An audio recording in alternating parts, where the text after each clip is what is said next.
ধীরজ শেঠ নিজের গ্রামের সবচেয়ে বড় জমিদার ছিল। তার 100 একর জমিন আর 1 বিঘা কোঠি ছিল।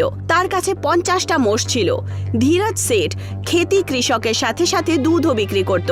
তার গ্রামে মিষ্টি আর কাপড়ের দোকানও ছিল। সে লোকেদেরকে ঋণ দিয়ে ব্যাজ বসুল করত। ধীরজ শেঠের ওখানে অনেক চাকর ছিল। তার একটা পুরনো চাকর ছিল রামু। রামু মোষের দুধ দোয়া থেকে ধীরজ শেঠের কাজের হিসাব কিতাবও রাখত। রামু, আজকে মেয়েকে দেখতে আসছে। বাজারে যা আর সব রকমের ফল মিষ্টি নিয়ে চলে আসবি। আর দেখবি যেন সব মালপত্র খুব ভালো হয়। কোনো সবজি যদি খারাপ বেরোয় না, তাহলে তোর মাইনে থেকে পয়সা কেটে নেব। আরে আপনি একদম চিন্তা করবেন না মালিক, সব জিনিসপত্র একবারে টাটকা আনবো। রামু বাজারে গেল আর ধীরজ শেঠের বলা সমস্ত জিনিস কিনে নেয়। পেয়ারাগুলো তো ভালোই দেখছি, হ্যাঁ, কয়েকটা কোমলের জন্য আমি কিনে নি তাহলে। রামু সমস্ত সামগ্রী নিয়ে ধীরজ শেঠের বাড়িতে পৌঁছায়। মালিক, এই নিন সব জিনিসপত্র। ও তোর হাতে ওটা কি রে? হ্যাঁ, ওই পেয়ারাটা কি তুই খাবি বলে কিনেছিস নাকি? হ্যাঁ, না না মালিক, এটা তো আমি আমার মেয়ে কোমলের জন্য কিনেছি, বুঝেছেন? তুই যখনই আমার কাজে যাস, সেই কাজের মধ্যে নিশ্চয়ই কাজ নিজের করে নিস।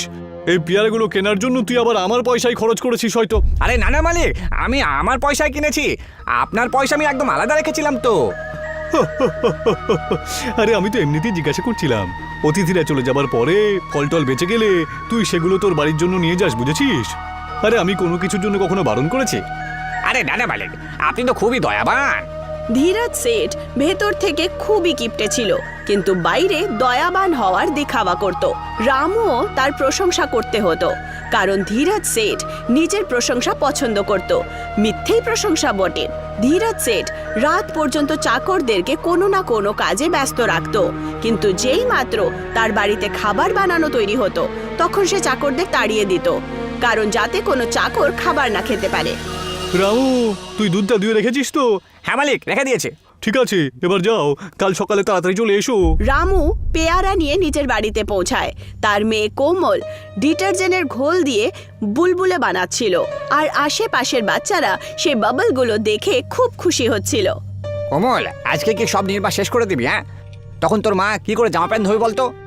নির্মা তো আমি আমার বান্ধবীর থেকে চেয়েছি, মা জানি না কোথায় লুকিয়ে রেখেছে। যেমন তুই তেমনই তোর মা। এই নে, তোর জন্য একটা পেয়ারা নিয়ে এসেছি রে। মা, পেয়ারা খাবে নাকি? বাবা এনেছে যে। আমি খাবো না পেয়ারা। ওকে খাইয়ে খাইয়ে মোটা করে দেবে, নাকি ওর জন্য কোনো ছেলে খুঁজবে? তোর বয়স হয়ে গেছে, এখন একটু নিজের দায়িত্বটা শেখো। আরে তুমি তোমার মাথার উপরে এত বোঝ কেন মনে করো বলো তো? আরে দুনিয়ার সব কাজ পুরুষ করলেই তবেই তো হয়। আরে যা করা সব তো ঈশ্বরই করান, তাই না? উনি যখন জন্ম নিয়েছেন তখন আগের ব্যবস্থা সব উনি করে দেবেন। হ্যাঁ, ধীরজজি তো নিজের মেয়ের বিয়ে পাকা করে ফেলেছে। তুমি ওনাকেই বলো না যে দূর দূরের কোনো চাকর পাকর আছে কিনা, তার সাথেই সম্পর্ক করে দিই আমরা। মা, তুমি সব ব্যাপারে ধীরজ শেঠের কথা কেন বলো? যখনই কোনো কাজ হয় ব্যাস ধীরজ শেঠের কথা বলো। ছোট্ট ছোট্ট কাজের জন্য ধীরজ শেঠের ওপরে নির্ভর হয়ে পুরো গ্রাম ওনার গোলাম হয়ে গেছে। আরে তুই আস্তে কথা বল মা, কেউ যদি শুনতে পেয়ে যায় তাহলে গন্ডগোল হয়ে যাবে। যা কিছু আছে আমাদের কাছে আমি চাকরি করি বলেই তো হয়েছে, তাই না? তাহলে উনি কাজও তো করায় তোমার দিয়ে। কাজের বদলে পয়সা তো দিতেই হবে, নয়তো ওনার জন্য কাজ কে করবে? ওর মুখ তো ক্যাঁচির মতো চলছে। কেউ ওর কথা শুনে নিলে আমরা গ্রামেই থাকতে পারবো না। সেই জন্যই বলছি, তাড়াতাড়ি ওর বিয়ে করিয়ে দাও। বাড়ির কোনো কাজ তো করে না, ব্যাস লোকেদের পাগল বানায় ব্যাস। গ্রামে দুর্গা মাতার একটা অনেক বড় মন্দির ছিল। কোমল রোজ সকালে পুজো করতে যেত। সেই সময় ধীরজ শেঠের মেয়ে কামিনী চলে আসে। একদিন কামিনী আর কোমলের দেখা হয়। দুজনই ছোট্টবেলা থেকে একে অপরকে জানতো। আর বল কোমল, কি চলছে? এই ধরনের প্রশ্ন আমি পছন্দ করি না। আমি আমার জীবন কাটাচ্ছি আর কি। তোর মুখ তো ততটাই তীক্ষ্ণ যেটা ছোট্টবেলা ছিল। আমার বিয়ে পাকা হয়েছে, ছেলে বিটেক করেছে। তোমার বিয়ে পাকা হয়েছে কিনা? তুমি তো 2 বছরের বড়। এটা কি জরুরি নাকি যার বয়স বেশি হবে তার বিয়ে তাড়াতাড়ি হোক? যখন আমি চাইবো তখনই বিয়ে করব। আমার প্রার্থনা তো ভগবান শুনে নিয়েছে। তুমিও মন দিয়ে প্রার্থনা করো, এরকম না হোক যে তুমি সারা জীবন বিয়ে না করেই থেকে যাও।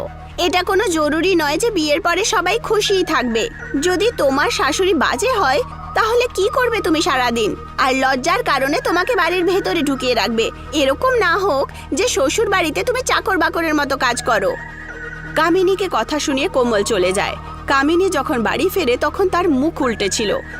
কামিনী নিজের বাবা ধীরজ শেঠের কাছে কোমলের কথা বলে। আরে তুমি একদম টেনশন করো না মা, আমি ওর সাথে কথা বলে নেব। রামু তো আমার দয়াতেই বেঁচে রয়েছে, তাই না? তা সত্ত্বেও ওর মেয়ে যখন বড় বড় কথা বলে না, তখন কাউকে সম্মানই করতে পারে না। কিন্তু তুই ধৈর্য ধর, এই গ্রামে সবার ধৈর্য রাখাই তো উচিত, বুঝতে পেরেছো মা? ওই মেয়েটারও দরকার পড়বে, কোনো না কোনো দিন উট পাহাড়ের নিচে আসবেই। ঠিক বলেছ বাবা, আমিও এই সুযোগের অপেক্ষায় আছি যখন আমি কোমলকে শিক্ষা দেব। সেই সময় রামু ওখানে আসে। ধীরজ শেঠ নিজের রাগ রামুর ওপরে বার করে। তোমার মেয়ে খুব চাটাং চাটাং করে কথা বলে, ও কামিনীর সাথে দুর্ব্যবহার করেছে। তুমি কি তোমার মেয়েকে ভদ্রতা শেখাওনি? আরে ক্ষমা করো মালিক, আমি ওকে বকা দেব, ও তখন শিশু। ওর তরফ থেকে আমি আপনার কাছ থেকে ক্ষমা চেয়ে নিচ্ছি। ওর তো এখন বিয়ে হচ্ছে না, আপনি যদি কোনো সম্বন্ধ দেখেন তাহলে খুব ভালো হবে। এটাই সঠিক সুযোগ ওর থেকে বদলা নেওয়ার। এতে কৃপার কি ব্যাপার রামু কাকা? বাবা তোমাকে তাড়াতাড়ি কোমলের জন্য একটা সম্পর্ক খুঁজবে, তুমি ওর বিয়ের চিন্তা করো না।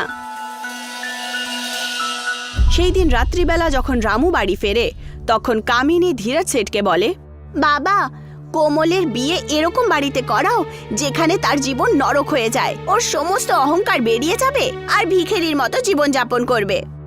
ওর ব্যবস্থা আমি পরে করব, আগে আমি তোমার বিয়েটা ভালো করে দিই। ধীরজ শেঠ খুব ধুমধাম করে মেয়ের বিয়ে করায়। পুরো গ্রামকে নিমন্ত্রণ দেয়, 70 রকমের খাবার তৈরি হয়।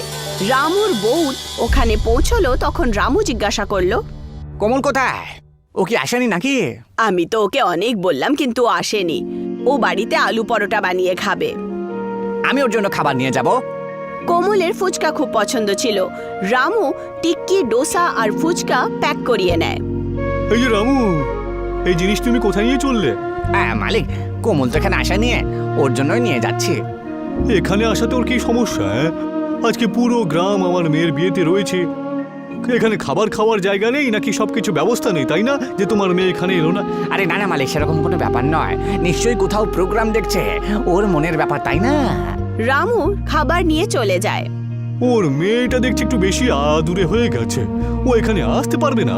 ওর আমি একটা ব্যবস্থা করব। কামিনীর বিয়ের প্রোগ্রাম শেষ হয়ে যাওয়ার পর একদিন ধীরজ শেঠ রামুকে বলেন, তোমার মেয়ের জন্য আমি একটা সম্বন্ধ দেখেছি। মেয়েটা বিদ্যুতের বিভাগে প্রাইভেট কাজ করে, মাসে 20-25 হাজার টাকা তো রোজগার করেই নেয়। ছেলের নিজের বাড়ি রয়েছে, কোনো বোন নেই, কোনো ভাইও নেই, যা আছে সবকিছু ওরই। তুমি যদি প্রস্তুত হও তাহলে তোমার সাথে কথা বলাতে পারি। হ্যাঁ মালিক, নিশ্চয়ই করার। আমার মেয়ের হাত হলুদ করে দিয়ে আমার সব দায়িত্ব থেকে আমি মুক্ত হতে চাই যে। রামু একদিন ধীরজ শেঠের সাথে ছেলের বাড়িতে পৌঁছায়। একই রুমের ঘর ছিল, যেখানে একদিকে ছেলের মায়ের খাট ছিল আর অন্যদিকে চেয়ার রাখা ছিল। এই বাড়িটা আপনার একটু ছোট মনে হচ্ছে না মালিক? আরে বিয়ের পরে ছেলেটা ভালো করে রোজগার করবে, পয়সা জোগাড় করে নেবে, তখন একটা বড় ঘরও করে নেবে, তাই না? তুমি এত চিন্তা করছো কেন? রামু নিজের বাড়িতে গিয়ে সমস্ত কথা নিজের স্ত্রী কোমলকে বলে দেয়। তুমি সবকিছু ঠিকভাবে দেখেছো তো বাবা? হ্যাঁ মহারানী, সবকিছু দেখে এসেছে। একটা ভালো ছেলে পেয়েছিস, আর কি চাই? তোর বিয়ের জন্য এতগুলো ছেলে দেখেছি আমরা, সবার খুব অনেক চাহিদা ছিল। একটাই ছেলে পেয়েছি যার কোনো ডিমান্ড নেই। এটা হাতছাড়া হলে বসে থাকিস সারা জীবন এখানেই। রামু 1 মাসের মধ্যেই কোমলের বিয়ে করিয়ে দেয়।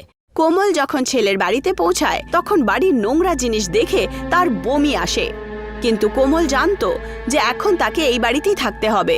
কোমল পুরী ঘরের ভালো করে পরিষ্কার পরিচ্ছন্ন করে আর ফালতু জিনিসপত্র বিক্রি করে দেয়।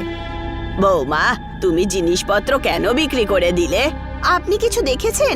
ওই জিনিসগুলো কখন থেকে এখানে পড়েছিল? আমাদের জন্য থাকার জায়গাও কম ছিল। আপনি এই বাড়িতে পেইন্ট করান, প্লাস্টারও খারাপ হয়ে গেছে। কোমলের বর 1 নম্বরের জুয়ারি আর মদখোর ছিল। ও ডিউটি থেকে বাড়িতেই ফিরতো না, কখনো রাস্তায় শুয়ে থাকতো, কখন কোনো নালায়। এখানে এসেছি 1 মাস হয়েছে, খাবার জন্যও কিচ্ছু নেই আর বাড়ির প্রয়োজনীয় জিনিসও নেই। আর এই মদখোর পেয়েছি আর ওর নোংরা কাপড় ধো, আমার জীবন নরক হয়ে গেছে।